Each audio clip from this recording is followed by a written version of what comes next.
ये ले तेरे 2 हफ्ते की तनख्वाह और यहाँ अंगूठा लगा दे। मालिक, ये तो आधी ही तनख्वाह है। हाँ, क्योंकि मैंने तेरी आधी तनख्वाह काट ली। लेकिन क्यों मालिक, मैं तो छुट्टी पर भी नहीं था, तो आपने मेरे पैसे क्यों काटे? क्योंकि इन 2 हफ्ते में तू पूरे 6 बार लेट था। मालिक, मैंने आपको बताया था ना कि मैं जहां रहता हूं वहां बारिश का पानी कितना ज्यादा भर जाता है, इसलिए आने में देरी हो रही थी। पर मैंने अपना काम पूरा किया है, बल्कि मैं तो सभी मजदूरों के जाने के बाद भी रुककर अपना काम खत्म करता था। उसके लिए हमने तुझे नहीं बोला। अब देरी से आया है तो तनख्वाह कटेगी। अब जल्दी से यहाँ अंगूठा लगा और बाकी मजदूरों को भी तनख्वाह लेने दे। लेकिन मालिक, ये तो गलत है। मेरी तनख्वाह से ही मैं अपने परिवार का पेट भरता हूँ। अगर आप इस तरह मेरे पैसे काटेंगे तो मैं उन्हें क्या खिलाऊंगा? एक बात समझ में नहीं आती क्या? क्या कहा मैंने? पैसे पकड़ और अंगूठा लगा। और अब ज्यादा बहस की तो कल से काम पर आने की भी जरूरत नहीं है। और अगर अब से तू देरी से आया तो नौकरी से हावी हाथ धो बैठेगा, समझा? बेचारा अर्जुन हफ्ते भर पूरा काम करके भी आधी तनख्वाह ही ले पाता है, जिसे लेकर वो सीधा अब राशन की दुकान पर जाता है और थोड़ा बहुत राशन ले लेता है। इतने पैसों में तो सिर्फ इतना ही राशन आ पाया है और ये थोड़े से पैसे और बचे हैं। इतने में कैसे घर का गुजारा चलेगा? और ये राशन भी मुश्किल से हफ्ते भर ही चल पाएगा। अर्जुन राशन लेकर घर लौट रहा होता है कि तभी रास्ते में बूंदें गिरनी शुरू हो जाती हैं, जिसे देख, अरे इस बारिश को भी अभी होना था। अरे जल्दी जल्दी घर जाना पड़ेगा वरना सारा राशन भीग जाएगा। अगर बारिश तेज हो गई तो कहीं घर में पानी न भर जाए। अर्जुन भागते हुए घर जाता है, लेकिन उसके जाने से पहले ही काफी तेज बारिश होनी शुरू हो गई थी और उसके घर में भी काफी पानी भर गया था, जिसे सभी घर वाले मिलकर निकालने में लगे हुए थे। माँ देखो, बाबा आ गए। हे भगवान, अभी तो बारिश को शुरू हुए मुश्किल से 15-20 मिनट हुए हैं और घर में इतना सारा पानी भर गया। अरे बेटा, क्या करे, आधे से ज्यादा पानी तो टपकती छत से आता है और बचा कुचा गली मोहल्ले से। रुचि, ये राशन सूखी जगह पर रख दो, मैं भी पानी बाहर निकालता हूँ। पूरा परिवार पानी बाहर निकालने में लग जाता है। थोड़ी देर में जैसी बारिश बंद होती है तब पूरा पानी घर से बाहर निकल जाता है और अब सुधा भी पूरे घर को अच्छे से सुखा देती है। घर सूखने के बाद सुधा जैसी राशन का थैला देखती है तो राशन आधे से ज्यादा भीग चुका होता है। ये भगवान, राशन भी भीग गया, अब क्या खाएंगे हम? भाभी, मैंने तो राशन सूखी जगह पर रखा था तो ये भीग कैसे गया? क्योंकि आखिरकार परेशानी भगवान ने चुन चुनकर सिर्फ हम गरीबों की किस्मत में ही लिखी है। थोड़ा बहुत ही राशन खाने लायक बचा है, ये भी पता नहीं कितने दिन ही चला पाऊंगी मैं। सुधा सूखा आटा और दाल मसाले निकाल कर एक अलग डिब्बे में रख देती है, तो वहीं भीगे चावलों को दोबारा से धोकर पकाती है। ज्यादा देर पानी में भीगने की वजह से चावल हद से ज्यादा गीले हो गए थे, तो वहीं राशन बचाने के चक्कर में सुधा दाल भी पानी से पतली बनाती है।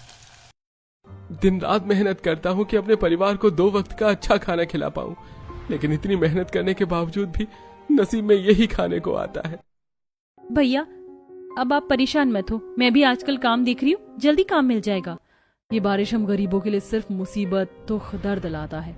न जाने क्यों बारिश का मौसम आता है। गर्मी और सर्दी में तो जैसे तैसे हम गुजारा कर लेते हैं, लेकिन इस बारिश में तो रातों की नींद उड़ जाती है। अमीर लोगों के लिए बारिश खुशियों का मौसम होता है, तो वहीं गरीब लोगों के लिए ये किसी दुख से कम नहीं होता। जहां बारिश में अमीर लोग भीगते हैं, गर्मा गर्म चाय पकौड़े खाते हैं, बारिश के नज़ारे देखते हैं, तो वहीं गरीब का तो सारा समय अपनी झोपड़पट्टियों में घुसे बारिश के पानी को बाहर निकालने में ही लग जाता है। सुबह से बारिश हो रही है, ये तो रुकने का नाम ही नहीं ले रही। अब कैसे जाऊं मैं काम पर? मालिक ने पहले ही कहा था कि अगर देरी हुई तो काम से निकाल देंगे। उन्हें क्या हम गरीबों का दुख नहीं दिखता? क्या इतनी तेज बारिश में कोई कैसे घर से बाहर निकले? और तो और गली में भी कितना पानी भर गया है। इन अमीरों के पास तो पैसे भर भर कर होते हैं, लेकिन इंसानियत रत्ती भर भी नहीं। सुधा, अगर घर में कोई पन्नी रखी है तो ले आओ, उसे ही ओढ़ कर जाता हूँ। अर्जुन सिर पर पन्नी ओढ़कर फैक्ट्री के लिए निकल जाता है। थोड़ी देर में अर्जुन जैसे ही फैक्ट्री पहुंचता है, कल तुझे समझाया था ना कि अब से तू देर से नहीं आना चाहिए, और आज ही तू देर से आया है। मालिक, आप तो देख रहे हैं कि बाहर कितनी तेज बारिश हो रही है। बड़ी मुश्किल से आया हूं मैं, लेकिन आप फिक्र मत करिए, मैं देर से रुककर सारा काम खत्म कर दूंगा। तो क्या कहीं का वीआईपी है जो तेरे लिए एक फैक्ट्री में रात में खोल के रखूंगा? अब तुझे रोज रोज बारिश में भीग कर आने की कोई जरूरत नहीं है। मैंने तुझे काम से निकाल दिया है, अब तू अपने घर में आराम करना। नहीं मालिक, ऐसा मत करिए। अरे मेरी बीवी बच्चे माँ बाप भूखे मर जाएंगे। भगवान के लिए मुझ पर रहम करिए। कल से मैं बिल्कुल भी देरी से नहीं आऊंगा। मुझे काम से मत निकालिए। संदीप अर्जुन की एक नहीं सुनता और उसे काम से निकाल देता है। तो वहीं लगातार बारिश की वजह से एक बार फिर दोबारा घर में पानी भर जाता है। सारे बर्तन पानी में इधर उधर तैरने लगते हैं और कुछ बर्तन तो घर से बाहर निकल जाते हैं। तो वहीं घर में बचा हुआ राशन भी पूरी तरह से गीला हो चुका था। सारा राशन भीग कर खराब हो गया, बर्तन तो पानी में ही बह गए और तो और बिस्तर भी गीला हो गया। बहू रो मत, इस तरह रोएगी तो कैसे चलेगा। निर्मला सुधा को समझा ही रही होती है कि तभी रुचि की नजर पानी पर जाती है, जहां वो देखती है कि घर में पानी भर जाने की वजह से अब घर के बाहर कुछ कीड़े मकोड़े पानी में तैरते हुए घर के अंदर आ रहे हैं। माँ भाभी वो देखो, कीड़े मकोड़े, ये तो काफी खतरनाक लग रहे हैं, कहीं काट ना ले। अरे बहू, जल्दी से दोनों बच्चों को यहाँ ऊपर ड्रम पर चढ़ा दे। सुधा जल्दी से अपने दोनों बच्चों को ड्रम पर चढ़ा देती है।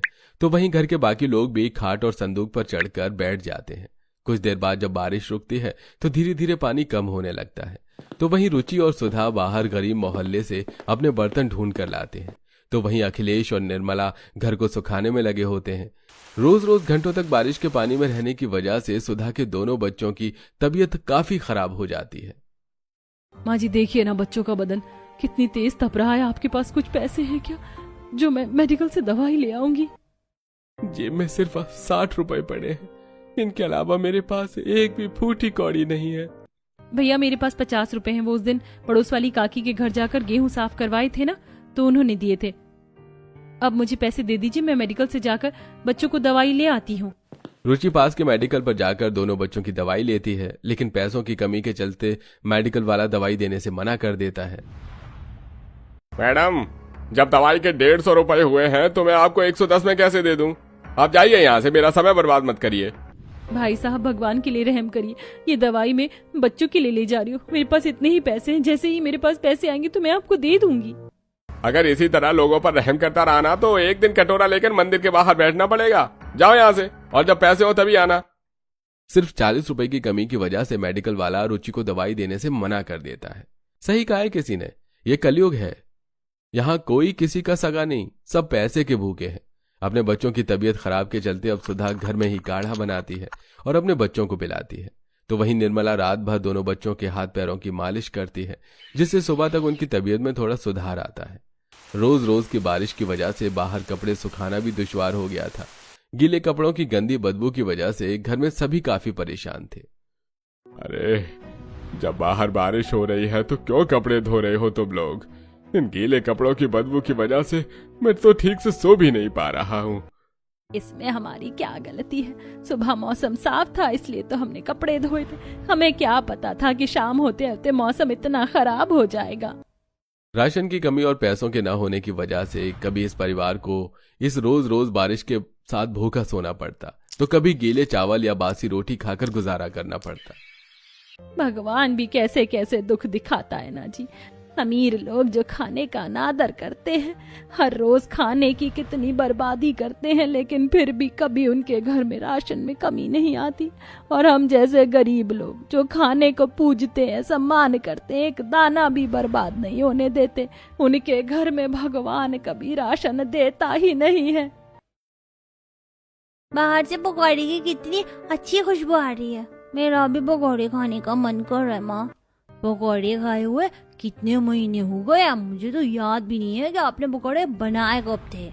जहाँ एक तरफ रोज रोज की बारिश से पूरा परिवार खाने के एक एक निवाले के लिए तरस रहा था, तो वहीं रोज रोज इस बारिश में कुछ अमीर लोगों के परिवार। मोना, आज तो पकौड़े काफी क्रिस्पी बनाए हैं तुमने, मजा आ गया खाकर, और साथ में ये चटनी भी काफी बढ़िया बनी है। अरे जब तक बारिश के मौसम में गर्मा गर्म चाय पकौड़े ना हो तब तक बारिश के मौसम का मजा ही कहाँ है। मैं तो सोच रही हूँ आज तुम लोगों के मनपसंद कटलेट बनाओ, रात के खाने में मजा आएगा। एक तरफ जहाँ इस बारिश के मौसम में अमीर लोग एंजॉय कर रहे थे, तो वहीं दूसरी तरफ मुझे बहुत जोरों की नींद आ रही है, मुझे सोना है। बेटा बस थोड़ी देर रुक जाओ। शाम को ही छत पर तिरपाल बांधा था, लेकिन फिर भी पता नहीं क्यों ये छत टपक रही है। अरे रोज रोज के बारिश के कहर में तो सोना, जागना, उठना, बैठना, खाना सब कुछ दुश्वार हो गया है। जहाँ एक तरफ ये गरीब परिवार इस बारिश के कहर से जूझ रहा था, तो वहीं अमीर परिवार। तुझे पता है कि बारिश का मौसम मुझे कितना पसंद है। मैं तो चाहती हूँ कि साल के 12 महीने बस बारिश ही होती रहे। मुझे भी बारिश का मौसम बहुत पसंद है, लेकिन कुछ कमी सी लग रही है ना। चलकर मोमोज खाते हैं इस बारिश के मौसम में। जब तक मैं मोमोज न खाऊं मेरा तो दिन ही नहीं बनता। अर्जुन की जब से नौकरी छूटी थी तब से घर के हालात और ज्यादा बदतर हो चुके थे। अर्जुन की कहीं पर भी नौकरी नहीं लग रही थी, तो वहीं रोज रोज अपने परिवार को भूख से परेशान होता देख सुधा खुद ही नौकरी ढूंढने के लिए चली जाती है। काफी देर तक अलग अलग जगह पर काम करने पर भी सुधा को कहीं काम नहीं मिलता। मालकिन, कुछ तो काम होगा ना घर में। झाड़ू पोछा बर्तन कपड़े मैं सब कुछ कर लेती हूँ। आप थोड़े पैसे कम दे देना, लेकिन मुझे काम पर रख लीजिए। इस वक्त मुझे काम की बहुत जरूरत है। एक बार कहा ना कि कोई काम नहीं है हमारे घर में, पहले से नौकरानी है। अब जाओ यहाँ से, दिमाग खराब करके रख दिया है। सुधा बारिश में भीगते हुए घर लौट रही होती है कि तभी वो रास्ते में टपरी पर दो लड़का लड़की को देखती है जो इस बारिश के मौसम में गर्मा गर्म भुट्टे खा रहे थे। दोनों आधा भुट्टा खाकर बच्चे भुट्टे को वहीं जमीन पर फेंक कर चले जाते हैं, जिसे देख सुधा जल्दी से वहां जाती है और भुट्टे को उठा लेती है। घर में किसी ने कुछ भी नहीं खाया। एक काम करती हूँ, इसे ले चलती हूँ, धोकर सबको थोड़ा थोड़ा दे दूंगी। कम से कम पेट में कुछ तो जाएगा। रोज रोज बारिश के कहर से इस परिवार की ऐसी नौबत हो चुकी थी कि पूरा परिवार रोड पर पड़े या कूड़ेदान में से चुन चुन कर खाने को निकाल कर खा रहा था। सच कहा है किसी ने कि ऐसी जिंदगी जीने से अच्छा है कि भगवान मौत ही दे दे। रोज रोज तड़प के मरने से अच्छा है कि इंसान एक बार में ही मर जाए। माँ जी, आज तो छत से कुछ ज्यादा ही पानी टपक रहा है। सारे बर्तन लगा दिए लेकिन ये पानी तो रुक ही नहीं रहा है। हाँ बहू, मैं भी यही देख रही हूँ। पानी काफी ज्यादा टपक रहा है, छत काफी ज्यादा कमजोर हो गई है। अरे कम से कम अब भगवान इस छत तो हमसे न छीने, वरना इस भारी बारिश में हम लोग कहाँ भटकेंगे। पूरा परिवार भगवान से यही प्रार्थना कर रहा था कि कम से कम इस रोज रोज की बारिश के कहर में उनसे उनकी छत न छीने, लेकिन शायद भगवान को कुछ और ही मंजूर था। पूरा परिवार घर के कोने में बैठा हुआ था कि तभी उनकी छत एक तरफ से झुक जाती है और काफी ज्यादा मात्रा में अब छत से पानी घर में आने लगता है। ये देख। ये भगवान, ये क्या माँ, छत झुक कैसे गई? अरे मैं तो पहले ही कहता था कि हमारी छत काफी ज्यादा कमजोर हो चुकी है। अब ये ज्यादा दिनों तक इस रोज रोज की बारिश को और बर्दाश्त नहीं कर पाएगी। अब हम क्या करें, कहाँ जाएंगे इस बारिश में? कोई और सहारा भी तो नहीं है ना। अगर जिंदा रहना है तो हमें घर से निकलना ही होगा। पता नहीं ये कब गिरकर टूट जाए। पूरा परिवार जल्दी से घर से बाहर निकलता है और देखते ही देखते कुछ ही मिनट में उनकी छत पूरी तरह से टूट जाती है। भैया, अब कहाँ जाएं हम? कोई भी जगह नहीं है। अब जो दुख दे रहा है वही इसे झेलने की हिम्मत भी देगा। पूरा परिवार अब इस तेज बारिश में आगे बढ़ता है। तभी बारिश और भी ज्यादा तेज होने लगती है और सड़कों पर पानी भर जाता है। अरे पानी का स्तर तो बढ़ता ही जा रहा है, हमें कहीं रुक जाना चाहिए। इस तरह पानी से भरी सड़क पर चलना ठीक नहीं है, क्या पता कोई हादसा हो जाए। बाबा जी, वहाँ सामने एक टी स्टॉल है, वहाँ चलते हैं, थोड़ी देर वहीं बैठ जाएंगे। पूरा परिवार बारिश से बचते हुए टी स्टॉल पर जाकर बैठ जाता है कि तभी टी स्टॉल पर रखे हुए रेडियो में एक अनाउंसमेंट होती है। सभी शहरवासियों से निवेदन है कि 2 दिन तक अपने घरों में ही रहें। मौसम विभाग से खबर आई है कि इन 2 दिनों में काफी तेज बारिश होने वाली है। बारिश रुकने तक सभी अपने घरों में सुरक्षित रहें। यह खबर सुनकर पूरा परिवार काफी ज्यादा डर जाता है। अरे भगवान ने भी कितनी अच्छी लीला खेली है हम लोगों के साथ। छत भी तब छीनी जब सिर पर खतरा मंडरा रहा। लगता है अब वक्त आ गया है हमारा। हम लोग इस तरह हार नहीं मान सकते। सड़क पर पानी भरता ही जा रहा है। हमें सबसे पहले किसी ऐसी जगह पर जाना होगा जो थोड़ी ऊंचाई पर हो, ताकि हम इस बारिश से बच सके। भाभी, मुझे एक जगह पता है, यहाँ से थोड़ी दूर पर एक जगह है, हम वहाँ जा सकते हैं। अब पूरा परिवार एक दूसरे का हाथ पकड़े इस भारी बारिश में आगे बढ़ता है और थोड़ी देर तक एक ऊंची सी जगह पर जाकर पहुंच जाता है। सभी पेड़ के सहारे बैठे होते हैं कि तभी अर्जुन की नजर एक गाड़ी पर जाती है जो एक गड्ढे के अंदर फंसी हुई थी। सड़क पर पानी भरने की वजह से अब धीरे धीरे गाड़ी पानी के अंदर डूब रही थी।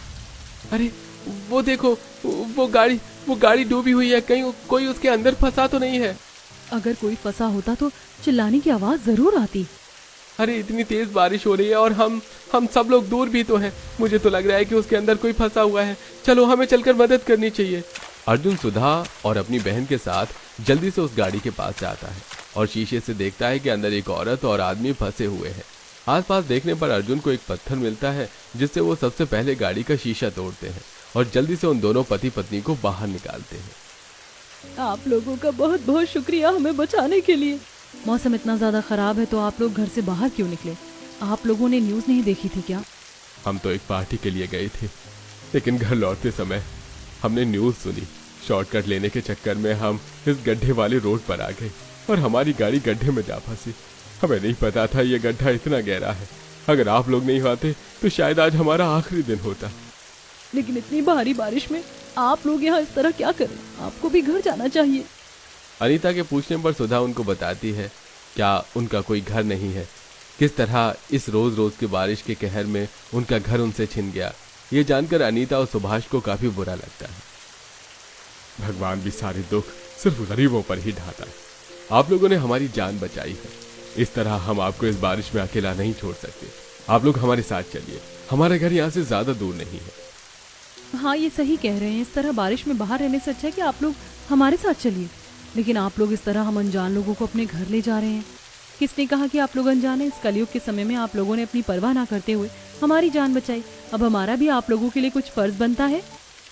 अनीता और सुभाष उस पूरे परिवार को जल्दी से अपने घर लेकर आते हैं। अनीता सबको बदलने के लिए कपड़े देती है तो वहीं सुभाष घर के नौकरों से कहकर सबके लिए खाना बनवाता है। इस बारिश के मौसम में हर रोज कहर से जूझने के बाद इतना अच्छा खाना देख सभी की आंखों में खुशी के आंसू होते हैं। अरे मैंने तो अच्छे खाने की आस ही छोड़ दी थी। रोज रोज गीले चावल खाकर मैंने तो उसे ही अपना नसीब मान लिया था। माँ देखो ना, पकौड़े में से कितनी अच्छी खुशबू आ रही है ना। पता नहीं हम गरीब कैसे आपका एहसान चुकाएंगे। आप अमीरों के लिए सिर्फ ये खाना है, लेकिन इसकी अहमियत हम गरीब ही जानते हैं। पूरे परिवार की आंखों में आंसू लिए इस तरह खाना खाता देख अनीता और सुभाष का मन भी भर आता है। और अब बारिश के रुकने तक सुभाष और अनीता पूरे परिवार को अपने साथ ही रखते हैं। 2 से 3 दिन के बाद जब बारिश रुककर मौसम खुलता है तो पूरा परिवार जाने के लिए तैयार हो जाता है।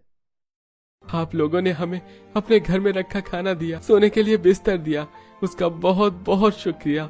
हम आपका एहसान कभी नहीं भूलेंगे। लेकिन अब आप लोग कहाँ जाएंगे?